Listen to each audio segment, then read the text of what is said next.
ये डीजल की प्राइस भी 30 रुपये बढ़ी है, 12 बज चुके हैं और ये 144 रुपये 60 पैसे आ रहा है। तो प्राइस तो 12 बज गए हैं, तो चेंज नहीं हुई अभी? नहीं, ये चेंज हो गया। देखें, अभी आपको हम जादू दिखाते हैं इसका। जो ही हम उठाते जाएंगे इसको, तो ये आप देखेंगे इसका जादू। ये देखें, ये जादू। हाँ, ये एक किस्म का बंदे को एक शौक लगेगा डलवाने वाले को कि यार 144 से एकदम ये 174 पे कैसे पहुंच गई यार। तो एक किस्म का ये भी है एक आवाम के साथ। ये जादू आपने किया है या हुकूमत ने किया है? खान साहब वाला ये सरप्राइज है, ये हुकूमत ने किया है, शहबाज शरीफ हुकूमत ने किया है। कह रहे हैं ये जादू करके दिखाया हमने आपको। 144.60 से 174.60 कर दिया है और ये जादू हुकूमत ने किया है, हमने नहीं किया।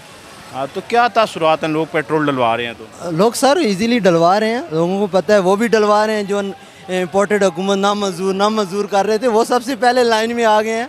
आप खुद देखें कि वो सबसे पहले आगे आया हुआ है। जो आज तकरीबन 2 महीने हो गए हैं जो ये नारे लगा रहे हैं कि नामंजूर। उनकी फ़ोन कॉल्स अभी भी डिटेल हम दिखा सकते हैं आपको कि वो सबसे पहले कह रहे हैं कि यार हमें भी तेल डलवा दो। तो मैंने उनसे तेल तो ज़रूरत है ना जी। मैंने उनसे यही कहा कि मैंने कहा ये उनके लिए बड़ा है जिन्होंने इस हुकूमत को मंजूर किया है। तो जिन्होंने नामंजूर किया है वो तो उनके लिए वही रहे।